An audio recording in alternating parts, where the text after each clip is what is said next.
sih proses perjalanan pemulihan jiwa. Kenapa sih kita harus jiwanya pulih dulu? Karena apapun ilmu yang kita dapat, mau belajar kemanapun juga, mau ikut taklim berapapun kali juga, kalau jiwa kita masih kosong, jiwa kita masih ngedumel, itu nggak akan nyangkut ilmunya. Tapi izinkan saya sebelum masuk ke materi utama, yang utama kita MBG, bukan MBG yang itu ya, ini MBG-nya melepas beban gelisah. Nanti di email bikinin lagunya nih. Ya. Melepas beban gelisah. Saya akan melanjutkan materi yang kemarin dulu tentang terapi spirit napas. Diselesaikan materi itu dulu, langsung melanjutkan ke materi utama tentang MBG, karena ini ada kaitannya. Kita masuk materi yang kemarin tentang terapi spirit napas. Ibu-ibu perhatikan layar yang di depan ibu ini. Yang paling ujung, ketika kita menerima itu, saya analogikan kita sedang makan. Kita menerima, kita sedang makan, berarti kita ada rasa senang di situ. Makan, naktir nih, ada yang naktir nih, Bimal naktir nih, warga sini makan senang ya. Setelah senang itu kenyang, lalu mules kita tuh. Ada rasa tegang di situ kalau mules. Ada rasa tegang, mules nih. Lalu kita lepaskan, kita BAB. Apakah kita ketika mules, ketika kita tegang, merasa mules, apakah kita pertahankan, tidak kita lepaskan? Tentu tidak ya. Kita ada masalah dengan orang, tidak suka dengan orang, dihina orang, sakit hati dengan orang, ada kemarahan dengan orang. Itu jangan ditahan, nanti kita tegang terus hidupnya. Lepaskan. Saya analogikan seperti tadi, kita makan, udah kenyang, senang, terus mules, kita tegang, kan kita buang, kita lepaskan. Nah, ketika kita mules itu kita lepaskan, maka kita akan lapang. Apakah ketika kita mules kita akan tahan terus? Kan enggak ya, kita pasti akan lepaskan. Karena ketika kita melepaskan, maka kita itu di situ akan ada kelapangan. Ketika ibu banyak berbagi, lihat yang kalau melepaskan, ketika ibu banyak berbagi, maka hatinya akan lapang. Banyak memaafkan, banyak melayani, banyak memaafkan ya, banyak melayani. Sehingga otomatis ketika hati ibu lapang, hatinya maka akan mendapatkan suatu nikmat dalam hidup. Lalu kenapa ada orang yang kok enggan banget untuk melayani? Enggan banget untuk melayani, maunya dilayani terus. Lihat yang paling ujung, maunya dilayani terus. Enggan maafkan, enggan berbagi, karena ada kesulitan di situ. Kita ketika melayani, maka akan ada kesulitan. Akan ada kesulitan, akhirnya mereka menghentikan ikhtiarnya. Padahal ketika hati kita lapang,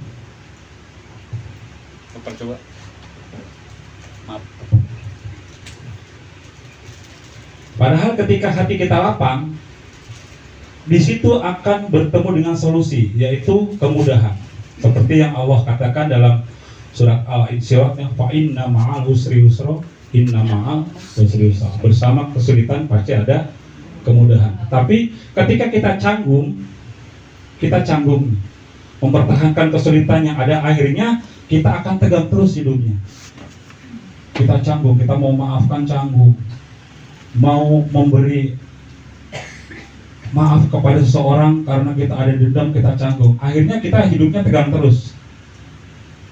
Nah, sekarang kita tinggal pilih ibu-ibu, mau di antara S3 ini, mau yang mana? Mau sabar, mau serakah, atau mau syukur?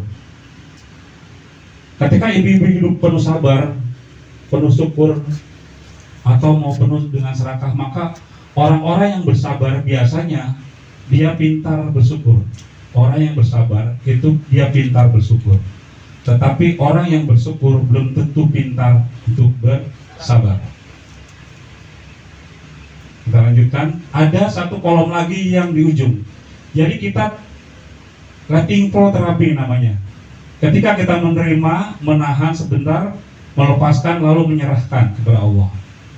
Melepaskan itu aman. Kalau menyerahkan itu iman. Kita tergantung kepada Allah. Semuanya bergantung kepada yang pemilik hati. Melepaskan itu lapang. Kalau menyerahkan itu ada rasa tenang. Maka doanya Nabi Musa itu kan dia sama Allah itu mintanya, ya Allah lapang dulu. Beriman lapang dulu. Lapangkanlah dadaku. Rabbi shrahli sadri wa yassirli amri. Wahlul data bilisani yafqahu qawli. Setelah lapang, maka urusan-urusan semua kesulitan akan dimudahkan oleh Allah. Kalau kepada manusia kita melayani, yang melepaskan itu kepada manusia kita melayani, tapi kepada Allah kita menghamba. Ketika melepaskan adalah kesulitan, maka ketika menyerahkan itu adalah kekuatan. Ketika kita melayani itu kesulitan. Tapi ketika kita sudah menyerahkan total bergantung pada Allah, menghamba, itu menjadi kekuatan buat kita. Menjadi kekuatan. Kalau syukur itu adalah penambah nikmat, serakah itu adalah berita nikmat atau nikmatnya semu, sabar itu adalah kunci nikmat, dan ikhlas adalah inti nikmat. Jadi ikhlas adalah inti daripada nikmat. Kita masuk ke filosofi napas dengan metode STIRS. Ini filosofi napas kita yang kita gunakan, metodenya STIRS.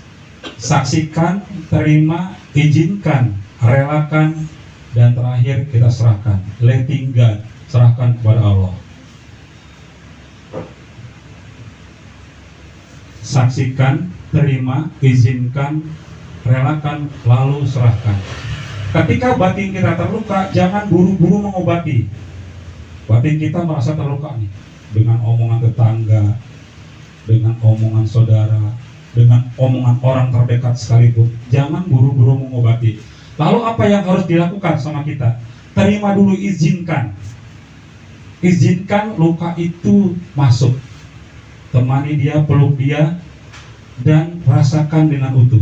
Temani, peluk, dan rasakan. Berterima kasih pada Allah dan pada luka itu sendiri. Kita tidak bisa menumbuhkan luka kita yang ada dalam diri kita ketika kita tidak izinkan. Seperti ada tamu masuk, ketika kita tidak izinkan tamu itu masuk, itu kita tidak bisa menerima luka yang ada dalam diri kita. Tamu terkadang ada yang marah, ada yang ingin memberi rezeki, ada yang memang ingin menagih hutang. Kita terima dulu, kita temani, kita peluk, biar dia cerita dulu dalam luka itu. Setelah kita saksikan tahap awal luka itu hadir, kita saksikan dan bukan tenggelam dalam luka itu. Tapi kita bukan tenggelam, artinya ketika kita sedang ada rasa sakit, kita tidak tenggelam dalam rasa sakit itu. Kita asosiasi, jangan masuk. Sama seperti ibu-ibu misalnya ada tetangga kehilangan motor. Ibu-ibu kan dengan mudah ya, yang sabar ya, itu bukan rezeki ya, yang sabar. Tapi kalau dirinya sendiri yang hilang, coba bisa nggak seperti itu? Tidak bisa seperti itu. Makanya kita terima dulu. Kita yakini bahwa semua yang terjadi itu adalah atas izin Allah. Kita terima dulu, jangan mendenial, jangan menolak. Karena diri kita itu paling mudah kalau melihat orang asosiasi, tapi disosiasi sangat sulit. Kita melihat orang ada sedang tidak bagus rumah tangga, yang sabar ya, suaminya sedang seperti itu. Tapi coba dialami dengan diri sendiri, seperti itu enggak? Makanya kita coba belajar di sini proses perjalanan pemulihan jiwa dimulai dari kita menerima dulu apapun yang terjadi pada diri kita, itu sudah yang terbaik dari Allah. Jangan menyangkal. Ketika kita menyangkal, maka kita akan memberontak melawan kesabaran dalam diri kita. Saat gelisah datang, jangan menjadi emosi, jadilah penyaksi. Jadi ketika kita sedang gelisah nih, Jangan lantas kita emosi, tapi jadi banyak sih, apa ya, rencana apa ya Allah, rencana apa ya ini. Karena di balik itu semua ada rencana yang terbaik dari Allah. Emosi hanyalah tamu. Katakan pada emosi itu, ya ini kegelisahan, kemarahan yang hadir, tapi bukan untuk kemarahan itu sendiri. Jadi harus kita terima dulu. Kita bahas satu persatu, dari mulai yang letting come, kita terima. Kita tarik nafas, ketika kita sedang ada masalah, kita tarik nafas dulu, letting come, kita terima dulu, silahkan datang, aku melihatmu. Jangan menolak emosi yang hadir, sesuatu yang ditolak akan semakin kuat mengetuk pintu kesadaran kita. Terimalah sebagai tamu yang membawa pesan. Ketika kita menerima itu melahirkan rasa senang, melekat pada objek yang kita sukai.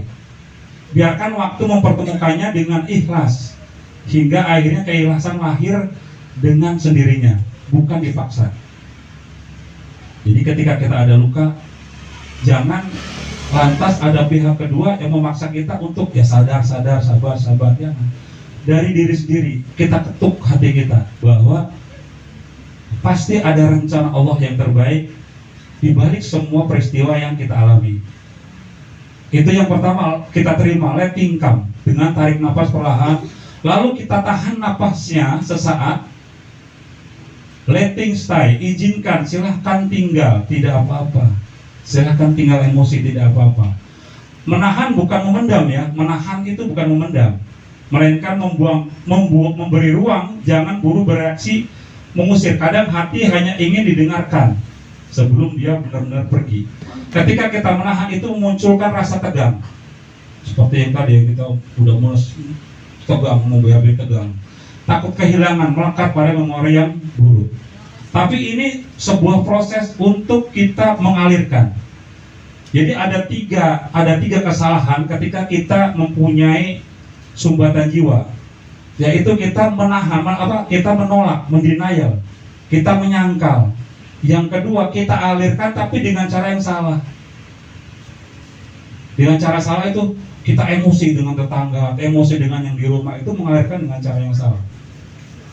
Atau kita menolak, enggak kok, saya enggak apa-apa. Padahal di dalam diri kita itu kita sedang sakit gitu. Lo kenapa sih bisa begitu? Enggak, kok enggak apa-apa, padahal sakit. Jangan seperti itu, karena dengan seperti itu kita akan semakin keras. Hati kita itu akan menolak, semakin keras. Nah, ini juga ada korelasinya dengan paru-paru kita. Hembusan napas perlahan itu kita relakan, letting go, itu ada hubungannya dengan paru-paru kita. Karena paru-paru kita itu tidak menggenggam udara selamanya. Paru-paru kita di dalam tubuh kita itu tidak menggenggam udara selamanya. Jiwa juga seperti itu, tidak dirancang untuk menggenggam luka selamanya. Relakan daun tua agar tunas baru tumbuh. Ketika kita melepaskan itu menghasilkan rasa lapang, bebas dari kemelekatan objek duniawi atau objek yang memang kita sedang galaukan, sedang gelisahkan. Nah yang terakhir, letting go, kita beri jeda secara alami, serahkan kepada Allah. Serahkan, letting go, silahkan ya Allah, selebihnya aku serahkan kepadamu. Puncak perjalanan ketenangan lahir ketika kita berhenti memaksa diri menjadi pengendali semesta. Kita memaksakan bahwa kita itu bisa mengendalikan, bahwa semua itu dalam kendali, padahal ini di luar kendali kita. Adanya kemarahan, adanya kebencian, adanya orang ngomong apapun sama kita, itu di luar kendali kita, bukan dalam kendali kita. Kita yang bikin gelisah itu karena kita memaksakan orang itu harus suka semua sama kita, padahal tidak seperti itu. Bahkan Nabi pun, sekelas Nabi pun, Rasulullah, manusia yang sudah dijamin masuk surga sama Allah, itu banyak orang yang gak suka. Kita siapa? Tapi terkadang kita lupa bahwa orang itu harus semua suka sama kita.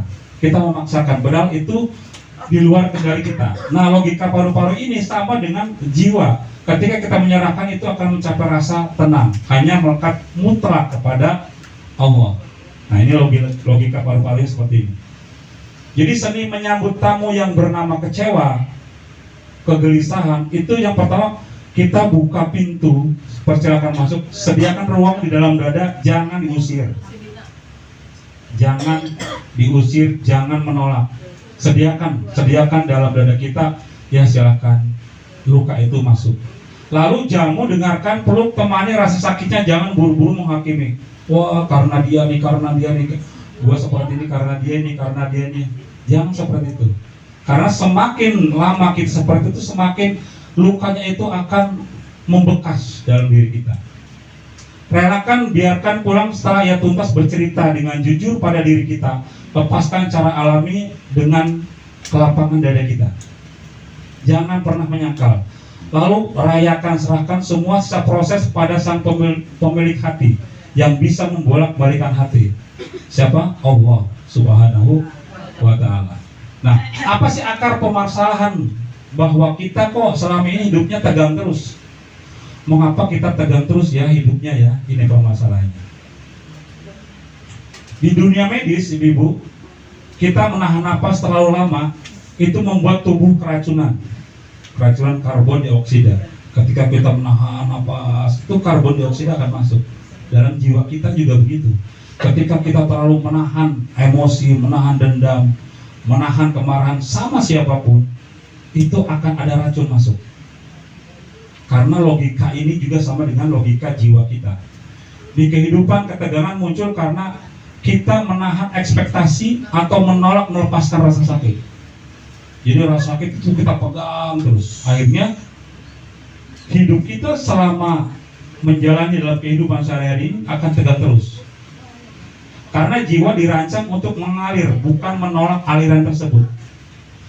Ketika kita menolak aliran tersebut, berarti kita sedang meracuni diri kita dengan karbon dioksida yang namanya emosional.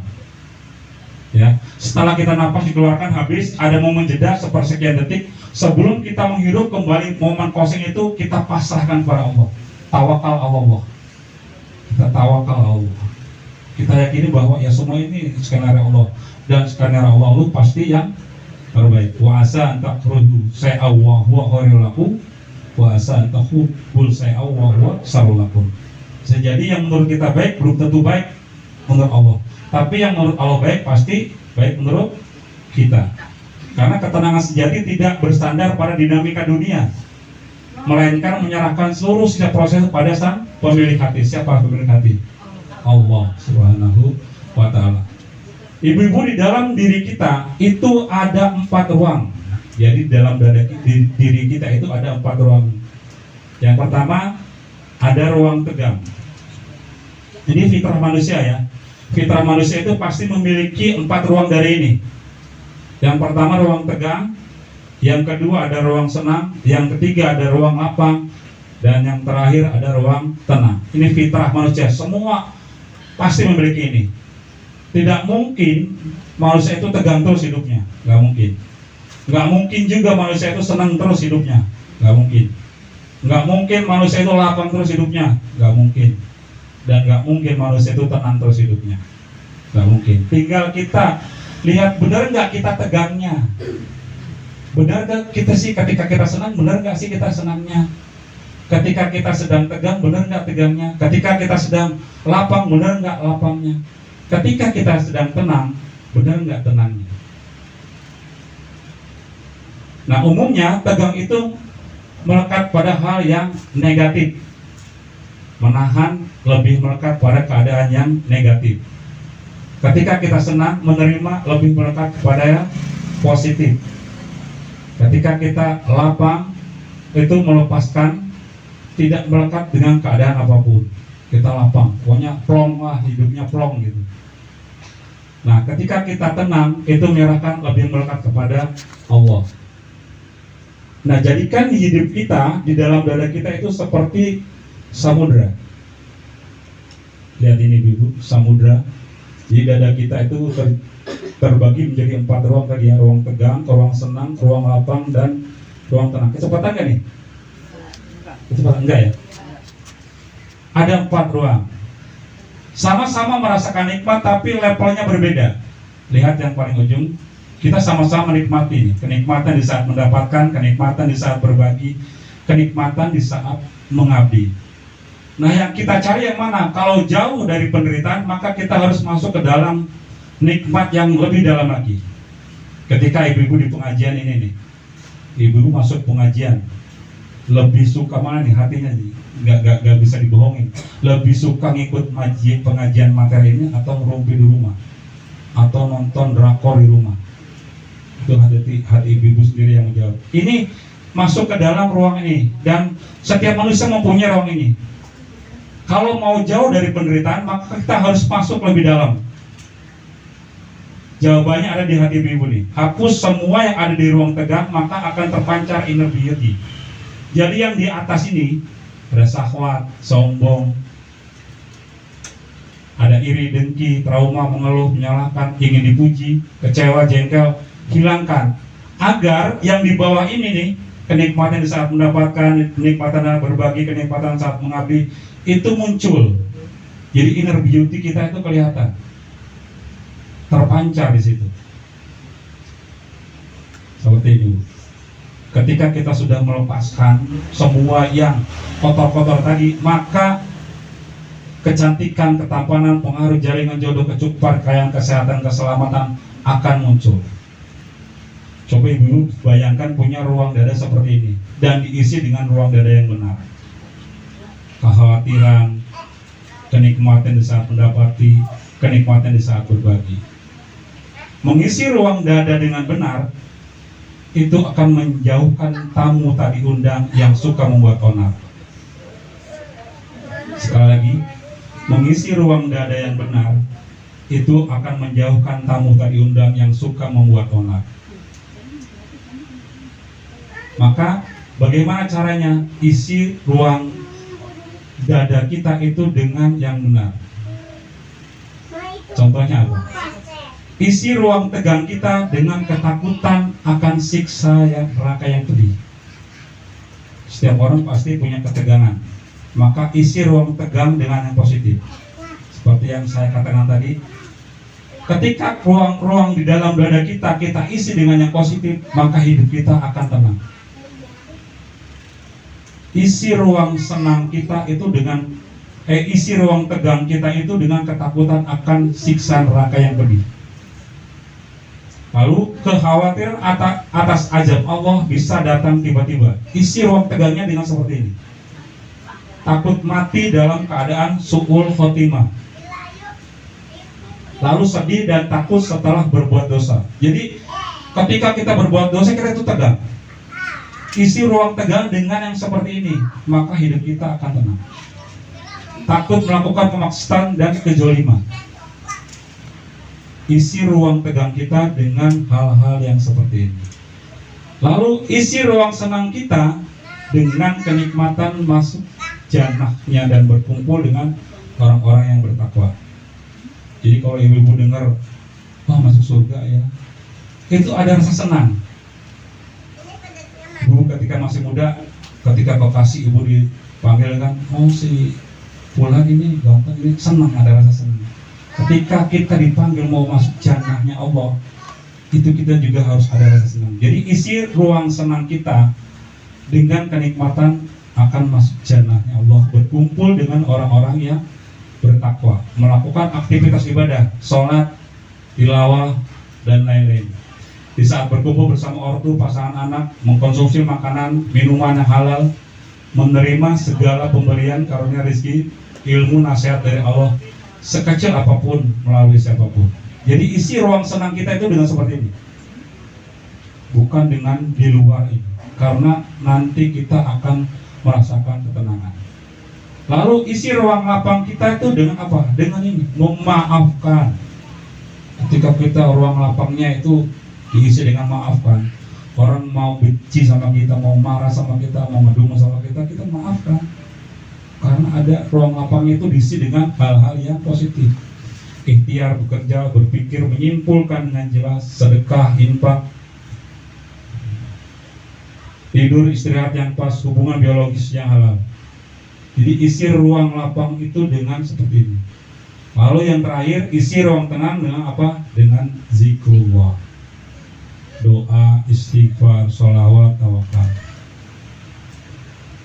Jadi di dalam dada kita itu ada 4 ruang.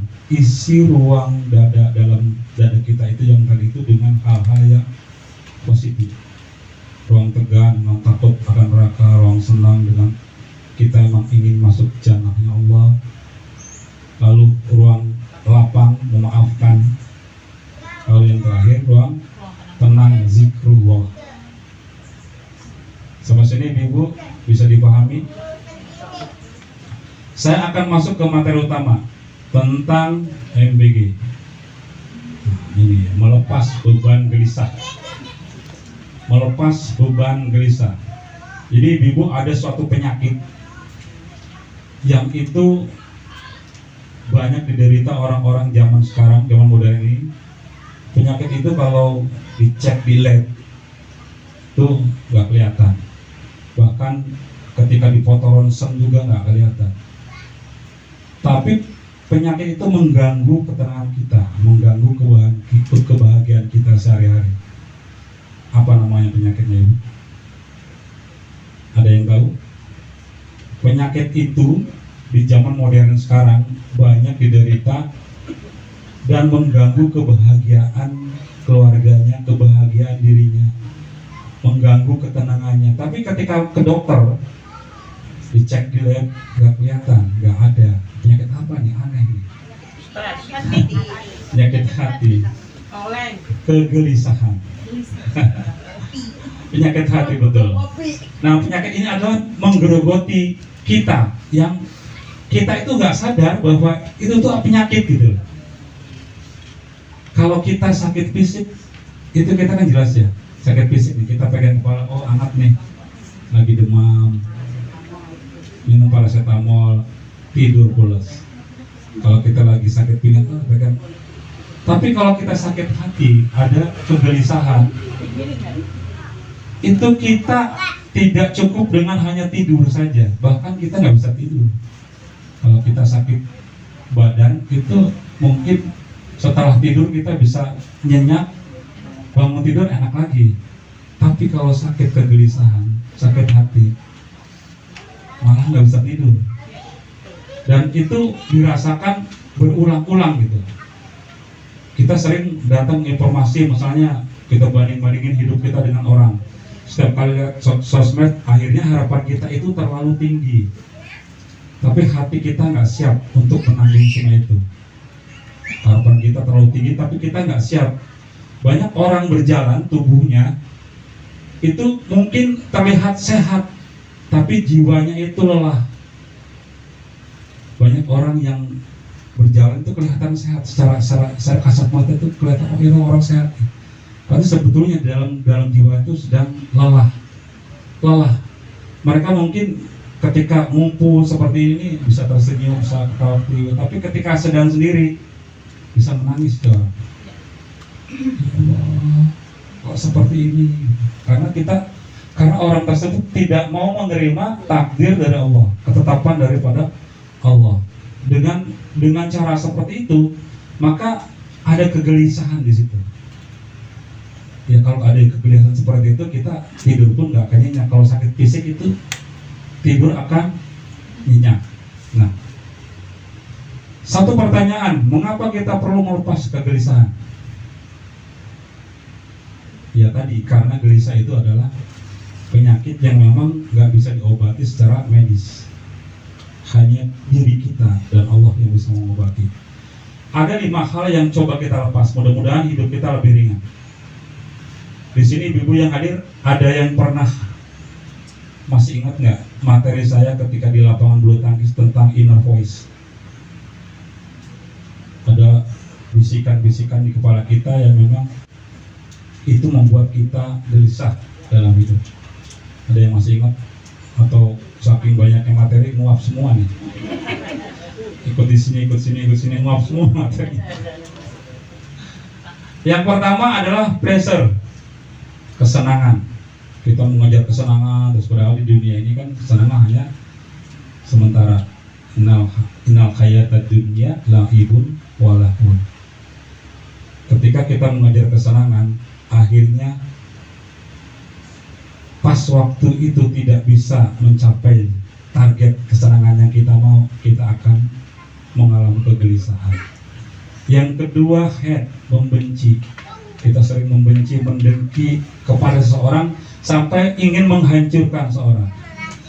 Itu juga menjadi kegelisahan kita. Kenapa? Ketika kita sudah membenci, mendengki kepada seseorang, lalu orang tersebut kok dia diam-diam aja ya, padahal gue udah ngomong dia nih, akhirnya kita akan merasakan kegelisahan. Lalu yang ketiga, hari ini tergesa-gesa. Kita ingin sesuatu tergesa-gesa, akhirnya masuk ke rezeki yang dipaksakan. Ini dulu mungkin ada yang pernah ikut rezeki level 9 ya. Rezeki yang dipaksakan itu rezeki level kedua, dipaksakan untuk kita dapat, akhirnya menghalalkan syariat dari Allah. Padahal kalau udah bicara syariat dari Allah itu ya jangan pakai perasaan. Oh, perasaan nggak apa-apa, perasaan nggak apa-apa, perasaan nggak apa-apa. Jadi kita menuntut ilmu seperti ini itu ada kewajiban dari Allah untuk memang kita mendekatkan diri pada Sang Pencipta. Jangan punya perasaan, ya Allah, saya nggak enak nih duduk di kursi nih, BRT, duduk di kursi nih, nggak enak nih. Jangan seperti itu, karena setan senangnya seperti itu tuh. Perasaan, saran. Jadi duga-duga menduga. Padahal kalau sudah bicara syariat Allah itu jangan pakai perasaan. Itu hikmahnya semua nabi itu laki-laki. Nggak ada nabi perempuan. Kalau ada nabi perempuan, nggak ada Idul Adha, nggak ada pemotongan kurban. Mau motong anaknya itu baru ngasah pisau udah nangis. Udah nungguin lama-lama, hamil, udah punya anak, selalu dipotong lagi. Makanya jangan bicara perasaan. Jadi berarti jangan pakai perasaan, nggak enak nih, nggak usah.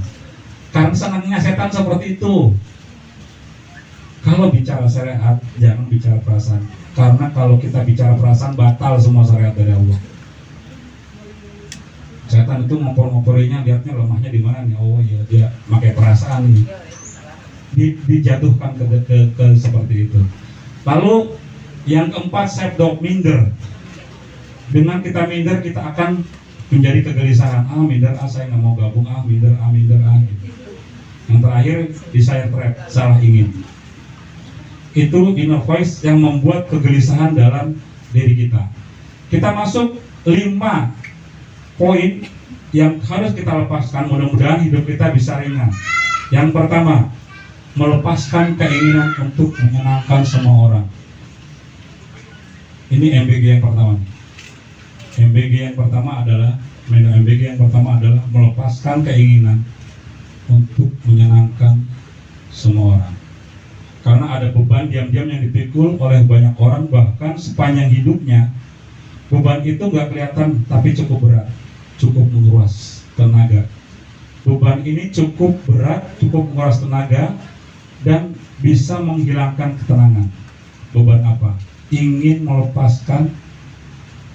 menyenangkan semua orang. Maka lepaskan keinginan ingin menyenangkan semua orang ini. Kita nggak akan bisa menyenangkan semua orang.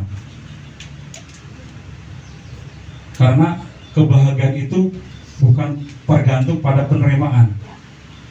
Kebahagiaan itu bukan tergantung pada penilaian orang. Saat ketenangan kita ditentukan, orang itu suka nggak sama kita ya? Orang itu kira-kira respon nggak sama kita ya? Nah, di detik itulah kegelisahan akan muncul. Kita kalau melakukan sesuatu itu melihat orang dulu nih. Kira-kira gua ngelakuin begini, dia senang nggak ya? Dia responnya positif nggak ya?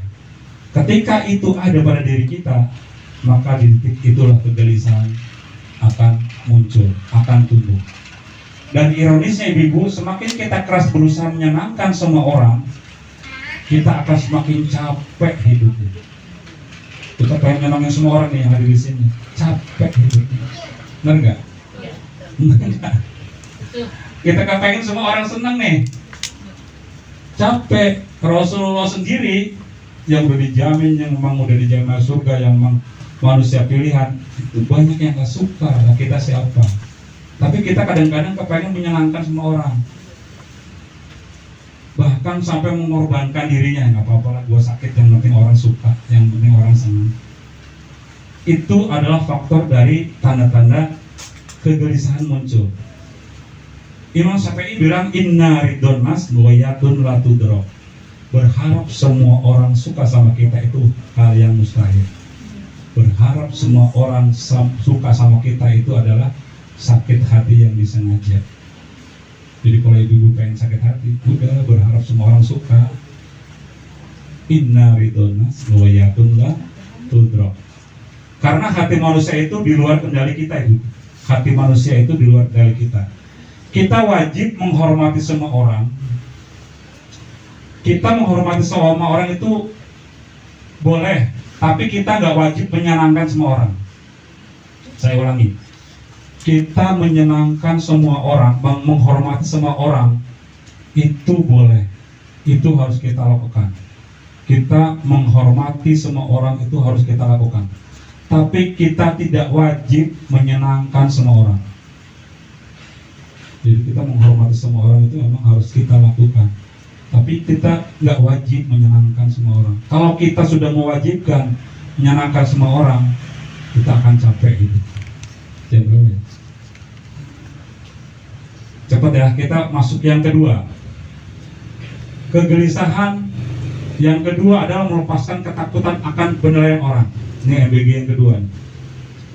Melepaskan ketakutan akan penilaian orang. Jangan sampai kita dipenjara dengan perasaan ini. Penjara yang mungkin nggak ada jerujinya, nggak ada gemboknya, tapi ini penjara buat kita. Melepaskan ketakutan akan penilaian orang. Jadi ini penjara buat kita. Penjara buat diri kita. Dan ini penjaranya seumur hidup. Ketakutan terhadap penilaian orang. Padahal sebenarnya orang lain itu juga sibuk dengan dirinya sendiri. Orang-orang ibu-ibu di sini sih sibuk dengan keluarganya sendiri, dengan dirinya sendiri. Cuma kadang-kadang kita mempunyai perasaan takut ya nanti orang nilai kita gimana ya, ya enak ya. Akhirnya itu yang menjadi pangkal awal kita gelisah dalam hidup. Setiap orang itu sudah sibuk mikirin dirinya sendiri, mikirin keluarganya sendiri. Dan ini fenomena yang memang cenderung bahwa semua orang sedang memperhatikan kita. Jadi seolah-olah ketika kita jalan ada orang memperhatikan, padahal enggak seperti itu. Yang terjadi, gua aja ngurusin diri sendiri. Liar. Kita kadang-kadang gimana ya orang ya, biar kita itu suka gitu. Padahal kenyataannya nggak seperti itu. Sebagian orang sedang sibuk memikirkan diri sendiri. Jadi kita kayak kapal nggak punya arah gitu. Jadi tergantung angin kesini, angin kesini gitu. Padahal kita tujuannya misalnya ke blok misalnya, tapi anginnya lagi ke blok G lah, ikut. Ada yang angin ke blok A ikut, nggak nyampe dengan tujuan kita akhirnya. Karena sesuatu yang dibangun dengan pujian itu akan runtuh. Kita ingin pujian-pujian terus tuh, hidup kita pasti akan runtuh. Hidup kita nggak akan merasa tenang. Karena hidup itu bukan bergantung pada penilaian orang, bukan bergantung pada ombak, bukan bergantung pada angin, tapi kita fokus tujuan kita hidup apa. Gimana Ibu mau melepas ya MBG ini ya? Kita lepas penilaian orang. Masuk MBG yang ketiga, melepaskan ekspektasi bahwa hidup harus selalu sesuai dengan rencana. Kita lepaskan ya ekspektasi bahwa hidup kita itu harus sesuai dengan rencana. Ini MBG yang ketiga, bahwa salah satu sumber kegelisahan dalam hidup itu bukan kenyataan yang terjadi, bukan. Jadi sumber kegelisahan dalam hidup kita ini bukan kenyataan yang terjadi, tapi yang bikin kita gelisah itu karena kita anggap bahwa kenyataan itu harus sesuai dengan harapan. Kenyataan keinginan kita itu harus sesuai dengan harapan. Kita punya gambaran tentang bagaimana hidup kita seharusnya berjalan. Kita punya rencana, nyusun target. Tapi ketika tidak sesuai dengan harapan, itu rencana yang terbaik dari Allah. Jangan kita paksakan bahwa semua harus sesuai dengan rencana kita. Karena rencana Allah pasti yang terbaik. Kita punya rencana boleh, tapi tetap kita serahkan kepada Sang Pemilik rencana, skenario terbaik dalam hidup kita. Nah, kenyataan kita itu menginginkan apa-apa yang kita inginkan, rencananya itu mulus sesuai dengan keinginan kita, padahal nggak seperti itu. Akhirnya energi kita habis memikirkan apa-apa yang memang itu di luar kendali kita. Karena apa-apa yang di luar kendali kita itu akan menguras hidup kita. Kita punya rencana boleh, tapi kita harus tahu bahwa skenario terbaik itu dari Allah, Sang Pemilik rencana. Jadi kita jangan memaksakan rencana yang kita bangun, yang kita inginkan itu sesuai. Oh, kenapa ya saya udah seperti ini, kok Allah keizinkan? Jangan. Karena Allah pasti punya rencana terbaik. Di balik itu semua nanti ada rencana yang terbaik. Itu yang harus kita yakini. Keyakinan itu mahal, ibu-ibu. Keyakinan itu mahal. Ketika kita bisa meyakini yang hal-hal seperti ini, itu sudah suatu anugerah dari Allah, hidayah dari Allah. Tidak mudah menancapkan keyakinan dalam hati kita. Ketika kita di tengah badai, kita namanya hidup ya, nggak mulus, pasti ada ujian, karena hidup ini adalah tempatnya ujian.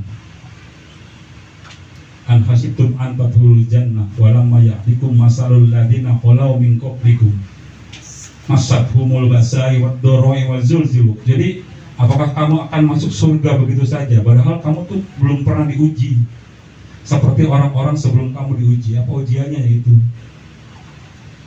tentang kemarahan, dan di puncaknya adalah ujiannya adalah digoncang, zulzilu, digoncang hatinya. Ini ujian yang terbesar. Ketika kita sudah digoncang hatinya, udah dahsyat itu. Nah, yang keempat itu melepaskan pola hubungan yang menguras energi. Ini MBG yang keempat. Kita harus melepaskan pola hubungan yang menguras energi. Kalau kata anak muda mau cut off, lepaskan, cut off. Kadang-kadang yang menguras energi kita itu bukan pekerjaan, bukan kesibukan, tapi pola hubungan yang justru jadi sumber kegelisahan kita. Pola hubungan yang tidak baik dengan tetangga, dengan keluarga, itu menjadi sumber kegelisahan kita. Karena ada hubungan yang harusnya menguatkan, malah menjadikan energi itu sedikit demi sedikit terkikis, dengan kita tidak ada hubungan yang baik dengan orang-orang terdekat kita. Dengan kita seperti itu, bukan berarti kita memutuskan silaturahmi, enggak. Dengan kita melepaskan pola hubungan yang menguras energi, bukan berarti kita memutus silaturahmi dengan tetangga, dengan saudara, bukan. Tapi itu justru ikhtiar dari kita supaya kita bisa sehat mentalnya. Jangan salah artikan bahwa kita melepaskan pola hubungan, kita gak usah silaturahmi ke si A, si B, si C, nggak usah. Bukan seperti itu. Itu adalah bagian daripada ikhtiar kita untuk agar mental kita itu sehat. Ada perbedaan antara memutuskan dan mengatur jarak. Jadi kita atur jarak itu, bukan memutuskan, mengatur jarak. Ketika kita rasa hati kita sudah tidak enak, daripada nanti keluar kata-kata yang tidak bagus, kita sedang mengatur jarak. Kita lepaskan hubungan itu agar tidak ada kebencian, tidak berangkat dari kemarahan. Jadi kita atur jaraknya. Jadi beda ya Bu, memutus hubungan dengan mengatur jarak. Dan yang terakhir, kita melepaskan dendam yang terus kita pelihara. Ini MBG yang kelima, terakhir. MBG ini adalah melepaskan dendam yang terus dipelihara. Jadi kita kayak memegang bara api, seperti yang di flyer. Kayak memegang bara api. Masih ada nggak yang gini? Dendamnya itu ditahan terus, pendam terus. Itu akan membuat kegelisahan dalam diri kita. Dendam itu kalau kita pegang terus, itu kita luka secara tidak langsung, kita biarkan, nggak akan sembuh-sembuh. Kita berharap orang lain yang terbakar, tapi sebetulnya diri kita yang terbakar. Kita berharap dengan kita dendam itu orang lain itu akan terbakar. Padahal kebalikannya, orang lain itu happy-happy aja, biasa-biasa aja. Justru diri kita yang terbakar. Banyak orang yang mengira seperti itu. Padahal justru yang terjadi sebaliknya.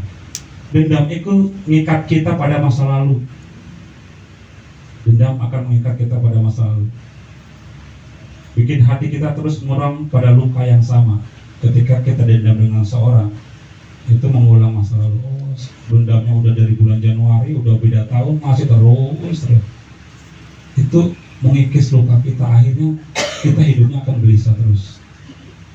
Ada nggak yang seperti ini? Di sini nggak ada. Orang sana orang Buk Monas. Tapi udah balik ke sini.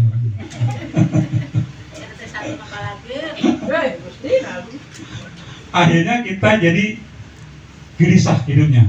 Tubuh kita mungkin berada di hari, tapi di hari yang kita pikir sejuk, tapi sebetulnya kita sedang panas. Kita cuacanya sejuk aja karena hatinya ada rasa dendam itu panas airnya. Karena merasa dihianati, direndahkan. Itu yang menyakitkan kita. Kita merasa sakit, nggak ada salahnya sih memang merasa sakit, tapi sedih yang berkepanjangan dengan menahan dendam itu yang membuat hati kita akan gelisah. Maka lepaskan dendam, jangan diperahara, dan maafkan. Maafkan itu bukan melupakan ya, maafkan itu bukan melupakan. Maafkan itu bukan membenarkan salah. Tapi maafkan itu adalah suatu keputusan bahwa kita berhenti membawa racun. Ketika kita sedang memaafkan, kita tuh berhenti membawa racun. Ketika kita dendam, memegang bara api itu racun terus bertahun-tahun. Nanti matinya seuluh khotimah. Bukan husnul khotimah. Maafkan adalah keputusan untuk membereskan diri. Maka pelan-pelan Bu, kita lepas. Mudah-mudahan dengan 5 MBG ini bisa jadi renungan kita supaya kita bisa melepas segala beban yang semestinya memberatkan langkah kita dalam hidup. Ya, karena memang semua apa yang ada dalam diri kita itu Rasulullah sendiri katakan bahwa ada segumpal daging yang kalau itu baik maka semua akan baik. Tapi kalau itu tidak baik, jahat, maka akan jahat semua. Segumpal daging itu apa? Hati. Ya. Nah, mungkin dari saya itu nanti kalau memang ada waktu dan diizinkan sama Allah, saya akan memberikan materi juga di daerah Kemah, judulnya mencari keberkahan di sisa usia. Mudah-mudahan ibu-ibu bisa hadir karena ini ada korelasinya dengan Al-Quran. Mudah-mudahan Allah izinkan saya mengisi materi itu. Kalau Allah izinkan, materi saya mencari keberkahan di sisa usia. Kita itu usianya sudah 17 tahun plus 30 plus 40 ya. Jadi mau nyari apa lagi? Kita nyari keberkahan di sisa usia. Nanti ada ayat-ayatnya. Mungkin dari saya itu cukup. Mohon maaf apabila ada kesalahan. Semua yang benar datangnya dari Allah, yang salah dari saya pribadi. Billahi taufiq wal hidayah. Assalamualaikum warahmatullahi wabarakatuh. Waalaikumsalam warahmatullahi wabarakatuh. Terima kasih buat Pak Toko ya yang telah memberikan pencerahan tentang MBG ya, melepas beban gelisah atau galau.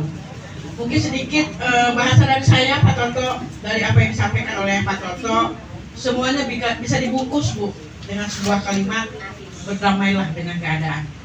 Ya, berdamai dengan keadaan. Betul. Ya, berdamai dengan keadaan. Kita hanya berharap kepada Allah. Kalau kepada manusia capek. Ya.